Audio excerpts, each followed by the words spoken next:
कल 12th question तक कर लिए थे, 13 करते, 12th कर लिए थे ना, कल जाते रहते 13 करते हैं, ठीक है। From the following particulars furnished by Mr. X for the year ended 31st March 2024, check. You are requested to compute his total income and tax payable, दोनों निकालना है सर, ठीक है। For the assessment year 24-25, assuming that he has opted out of the default tax regime, मतलब ये normal scheme से चलना चाहता है। देखो, Mr. X retired on 31st December 2023 at the age of 58 after putting in 26 years and 1 month of service from a private company at Mumbai। ये बात ध्यान रखने वाली बात है कि ये 31 दिसंबर को रिटायर हो गया, क्योंकि इसकी सैलरी वगैरह अपन जो भी चीज कैलकुलेट करेंगे तब अपन 9 मंथ्स के लिए कैलकुलेट करेंगे sir. He is paid a basic salary of 25,000 per month and HRA of 6,000. He paid a rent of 6,500 per month during his tenure of office। ठीक है, एक काम करते हैं, अब तो हम समझ गए कैसे करना है, क्या करना है, साथ साथ निकालते रहते हैं सर। आप लोग वो लिखोगे sir, computation of total income and tax payable,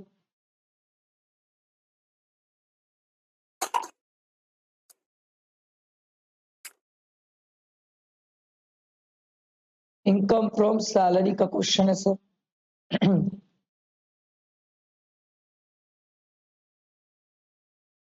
basic salary दी हुई है, कितनी दी हुई है, 25,000 इंटू 12 करो,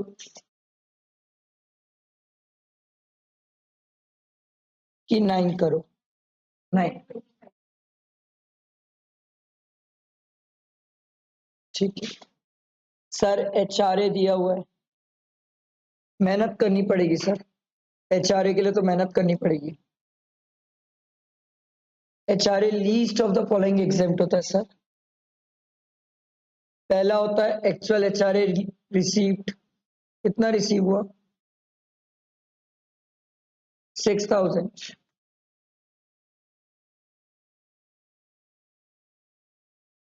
दूसरा होता है rent paid minus 10% of salary, तो रेंट पेड हमने कितना किया, 6,500 माइनस 10% ऑफ सैलरी। यहां पर सैलरी में बेसिक तो हमने लिखा था, बेसिक के अलावा कुछ और दिख नहीं रहा सर, क्वेश्चन में DA वगैरह कुछ नहीं दिया हुआ है, ठीक है। तो 10% ऑफ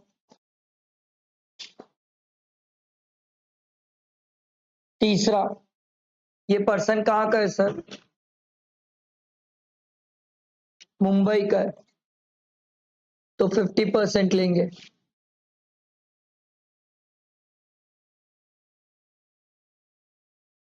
करो अमाउंट बताओ सर,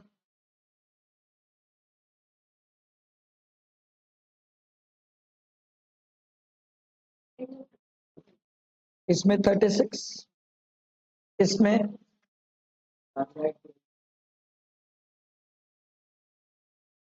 तीनों में whichever is, ये एग्जेम्प्ट है, मिला 54 है, तो बैलेंस क्या हो जाएगा, टैक्सेबल कितना, 18,000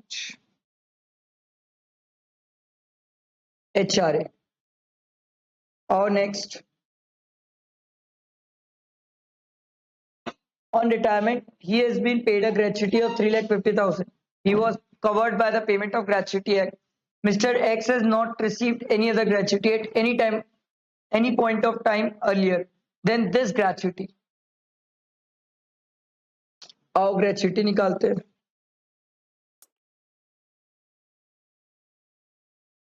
sir least of the following, पहला एक्चुअल ग्रेचुइटी रिसीव्ड कितना है, 3,50,000। दूसरा मैक्सिमम एग्जाम कितना है, 20 लाख। तीसरा सर ये ग्रेचुइटी एक्ट में कवर्ड है, तो इसके लिए क्या होता है, 15/26 इंटू सैलरी लास्ट ड्रॉन कितना है, into completed year of service कितने साल है सर, 26 ईयर्स एंड 1 मंथ, तो अपन कितना लेंगे 26।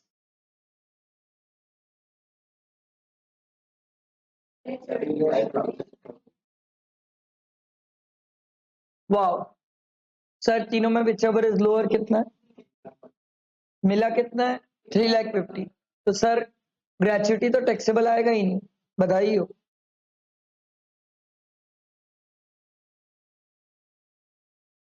नील, ये बाजू में वर्किंग नोट करके लिखना है एग्जाम में, अगर यहाँ नहीं कर रहे हो तो वर्किंग नोट बताना, नहीं तो उसको क्या पता कहाँ कैलकुलेट कर रहे हो, ठीक है। अगला, he had accumulated leave of 15 days per annum during the period of his service. This was encashed by Mr. X at the time of retirement. A sum of 3,15,000 was received by him in this regard. His average salary for last 10 months may be taken as 24,500. Employer allowed 30 days leave per annum. Okay. चलो sir, leave encashment भी निकालना पड़ेगा sir. On leave salary क्या निकाल लेते sir, on leave salary least of the following sir.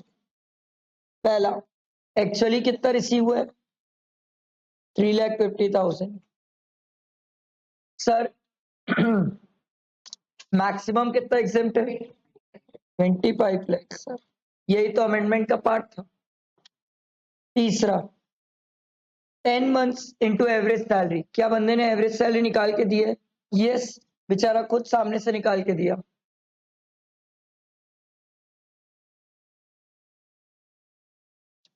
चौथा, इसके लिए तो मेहनत है सर, क्योंकि उसको 30 डेज की लीव मिलती है, 26 साल काम किया है, माइनस सर 15 डेज की वो लीव लेता है सर, डिवाइडेड बाय 30, क्योंकि हमें मंथ्स में चाहिए, इनटू एवरेज सैलरी। ये तो करना पड़ेगा सर, ये समझ आया ना कैसे, देखो वो 15 डेज की लीव लेता है सर, ठीक है। कितना आ रहा है,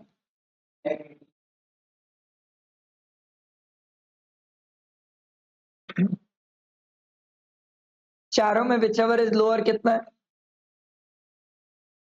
मिला कितना है, तो टैक्सेबल कितना आ जाएगा,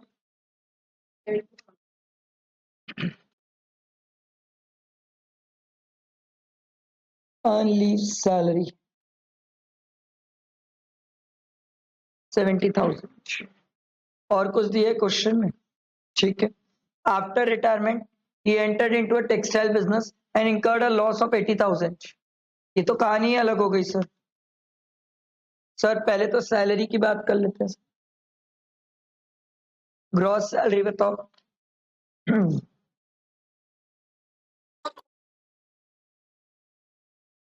माइनस स्टैंडर्ड डिडक्शन, ये आ गया इनकम फ्रॉम सैलरी।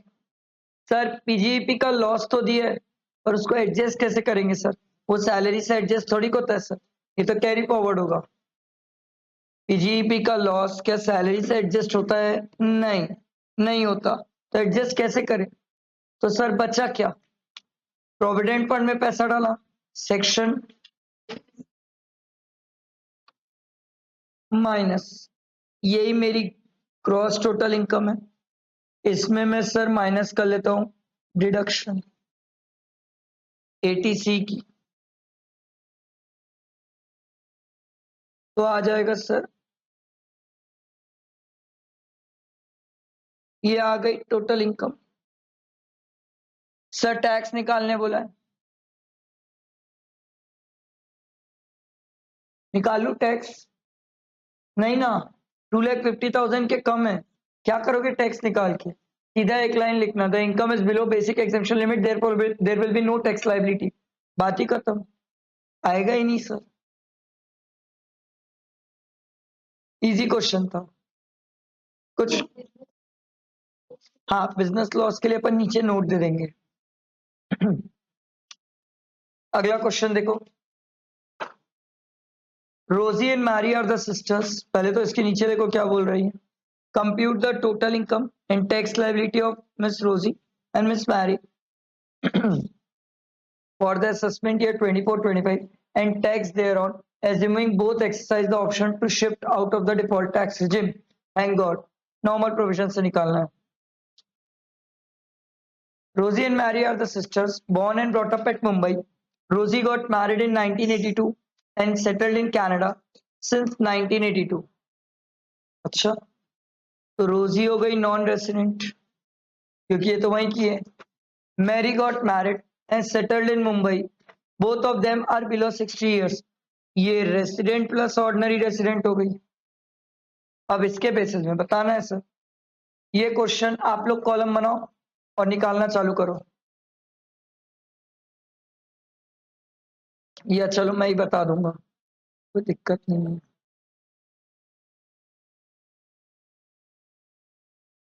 आप लोग वही लिखोगे sir, computation of total income and tax liability जो भी है।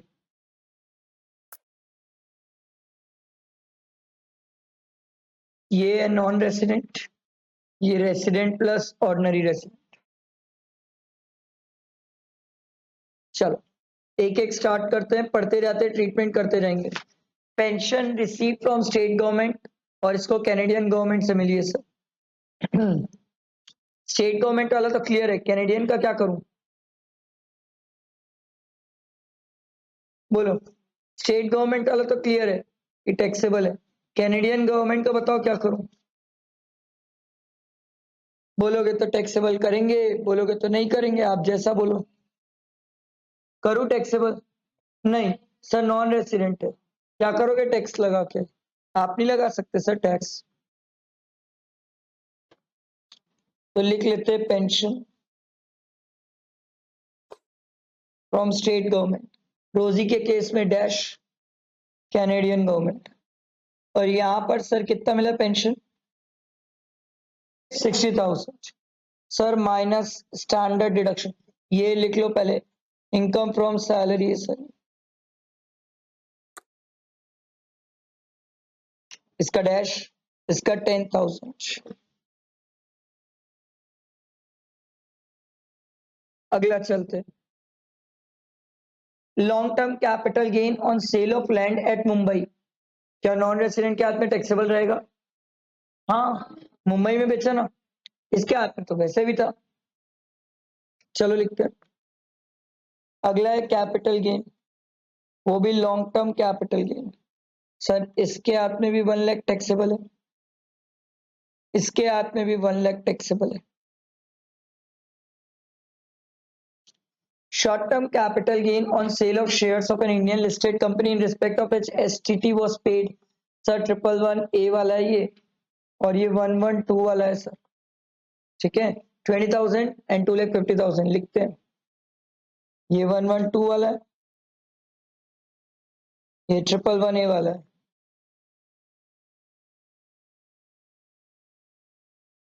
अगला LIC प्रीमियम पेड, सर ये तो बाद में आएगा सर, डिडक्शन की बात है। Section premium paid to Canadian life insurance corporation at Canada, मिलेगा कि नहीं?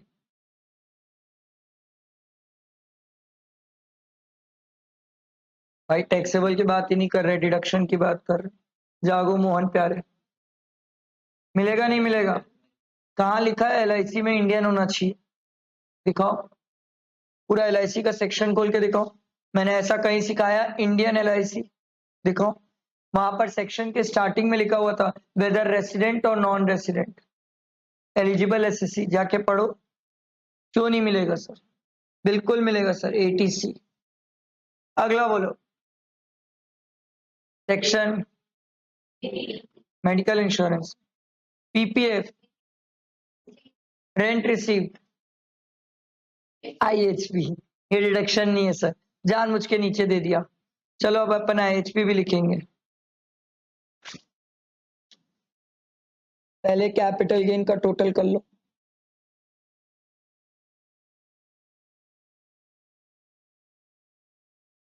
रेंट रिसीव कितना हुआ है, एक बार बताओ तो, रेंट रिसीव कितना हुआ?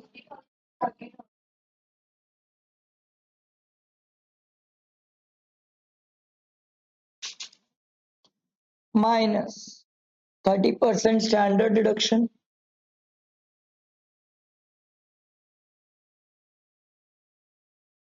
और कुछ बचा? नहीं, और कुछ तो नहीं बचा, पूरा तो एडजस्टमेंट कर लिया हम।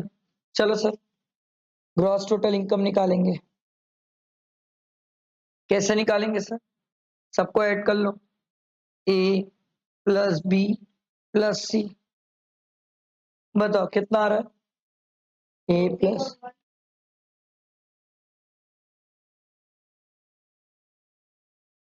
और इसका,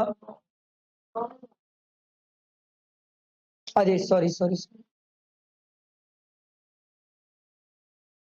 नेक्स्ट ये बताओ।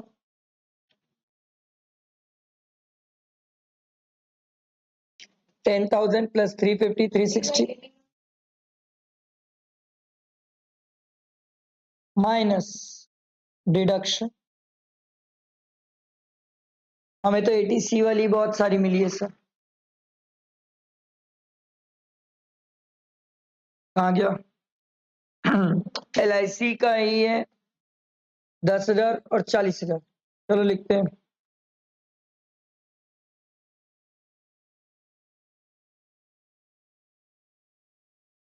$10,000 कहाँ था?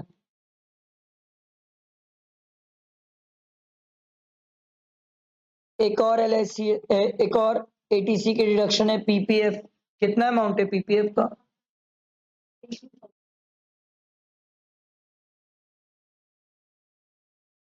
उसके बाद ATD था सर,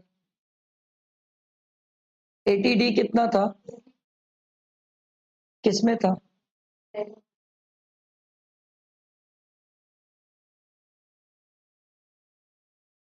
नेक्स्ट, और कुछ था?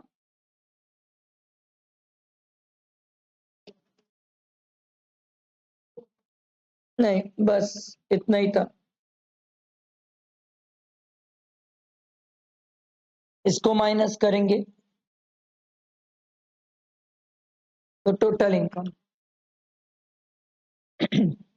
रोजी की कितनी आ रही है?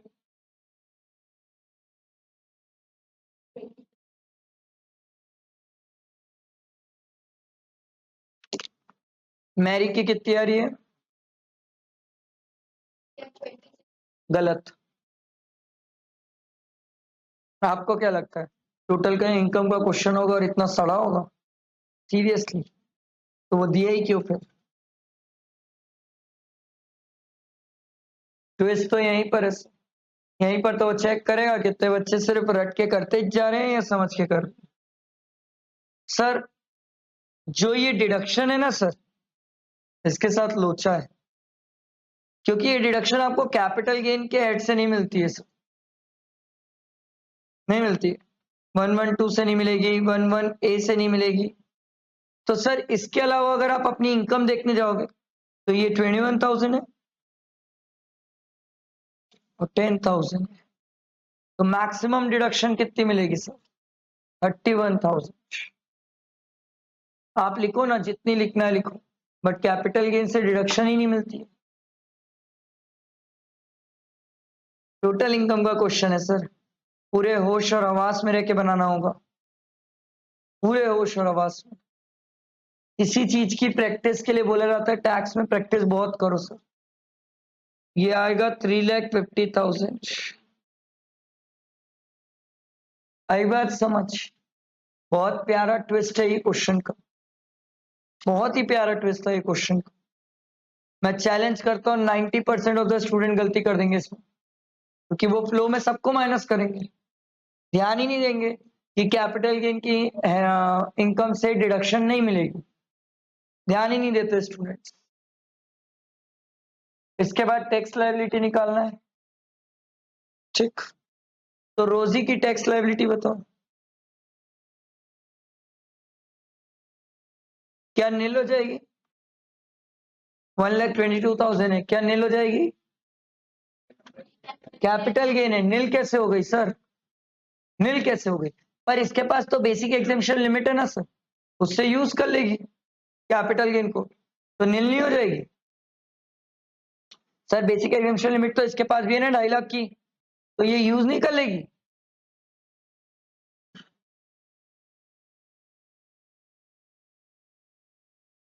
तो 2.5 लाख की लिमिट तो इसको ही मिलती है। रिबेट तो मैं दे ही नहीं रहा हूं, मैं तो कैपिटल गेन को अनएग्जॉस्टेड लिमिट से एडजस्ट करने की बात कर रहा हूँ। रिबेट तो बहुत दूर की दिल्ली है, रिबेट तो देना ही मत। चलो मैं बोल रहा हूँ रिबेट मत देना। अरे पर नॉन रेसिडेंट है, अनएग्जॉस्टेड लिमिट पड़ी हुई है, 2.5 लाख की एडजस्ट कर लेते।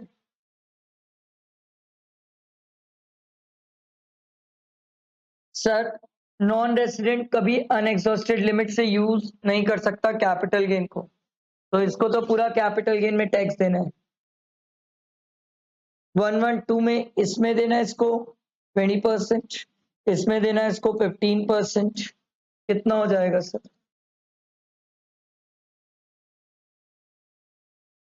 सर 1 लाख का 20% और 20,000 का 15%। सर बचा जो 2,000 है उस पे नील। बताओ कितना?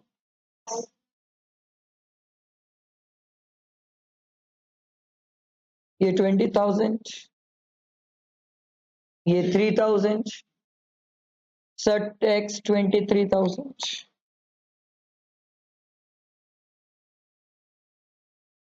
बहन 1,22,000 की इनकम है, 1,20 तो ये हो गया, तो बचा 2,000 ना।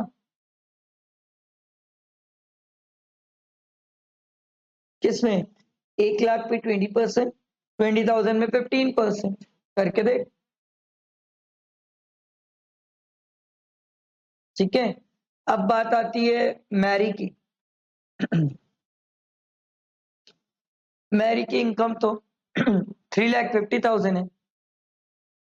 अब इसमें भी तो कैपिटल गेन है, बोलो इसका क्या करूं? चलो इसका टैक्स निकाल के बताओ कितना आ रहा है। ये रेसिडेंट है ना, 3,50,000 की इनकम देखा जाए तो यही पूरी बची हुई है। 7,500, 57,000, डूब मरो, ये मैं मान भी सकता हूँ। पागल हो गए सर, इसको 2.5 लाख की बेसिक एग्जेम्पशन लिमिट में एडजस्ट करने नहीं दोगे तो फिर मर जाए, क्या मतलब हुआ रेसिडेंट इंडिविजुअल होने का? ज्यादा अच्छी थी नॉन रेसिडेंट तो, वो नाच रही थी। सर इसके पास जो 2.5 लाख रुपए की लिमिट थी उसमें ये पहले 1 लाख एडजस्ट कर लेगी, क्योंकि सर इसका रेट ऑफ टैक्स ज्यादा है। फिर उसके बाद सर इसमें से 1,50,000 एडजस्ट कर लेगी, तो बचा 1 लाख। 1 लाख का 15% कितना होगा? 15,000। कभी सोचता हूं कि नहीं चिल्लाऊं, थोड़ा सा गले को अच्छा रखूं, तो तब तक प्यार से बनाओगे ही नहीं। कसम खा के रखे हो गाली खाना। अब बोलो रिबेट। अबे मैरी है, इसको दोगे रिबेट की नहीं दोगे? सोच लो फिर से, बदलना मत, कैपिटल गेन की इनकम है।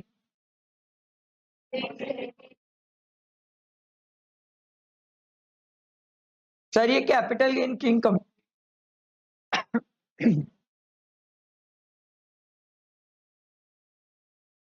क्यों देंगे? देंगे बोल दिए, क्यों देंगे मैम? चलो बताओ तो, बताओ बताओ। अब ये मत बोलना फीलिंग आई, प्रेम प्यार मोहब्बत थोड़ी क्या फीलिंग आई। क्यों देंगे भाई? पर है तो कैपिटल गेन की इनकम। रीजन दो सर। नहीं सर, मैं तो नहीं दूंगा, ऐसे तो कोई भी 5 लाख के नीचे आ जाएगा तो रिबेट थोड़ी दे दूंगा। पढ़ते हो ना, तो आंख बंद करके मत पढ़ा करो, ये टैक्स है। आपका लॉ और अकाउंट्स नहीं है, सांप हो जाओगे सर इसमें। हवा भी नहीं लगेगी, एक छोटे वर्ड से खेल दूंगा। सर वहां पर ये लिखा हुआ है टोटल इनकम, जिसकी एक्सीड नहीं करती 5 लाख। वहां उससे कोई मतलब नहीं है उस टोटल इनकम में कौन सी इनकम है, वहां टोटल इनकम लिखा हुआ है सर। तो कैपिटल गेन की भी इनकम होगी ना तो भी रिबेट मिल जाएगा सर। ये लॉजिकल रीजनिंग है, प्रॉपर रीजनिंग है। सिर्फ मिल जाएगा बोलोगे ना, फंस जाओगे एग्जाम में। 2500 प्लस 4% होमवर्क कर लेना, बाकी कुछ नहीं है। कहां तक पहुंचे हम सर? ये वो क्वेश्चन है जो सेम है जो हम कर चुके सर। याद है वो 75 लाख, याद है वो 10 लाख, तो बचा था 65 लाख। इसमें हम 115 बीएससी भी प्रैक्टिस किए थे, सब कुछ प्रैक्टिस किए हुए हैं इस क्वेश्चन में। ये सेम है सर जो हम बना चुके हैं। ठीक, तो ये आपकी इंस्टीट्यूट मैट के टोटल इनकम के क्वेश्चंस कंप्लीट।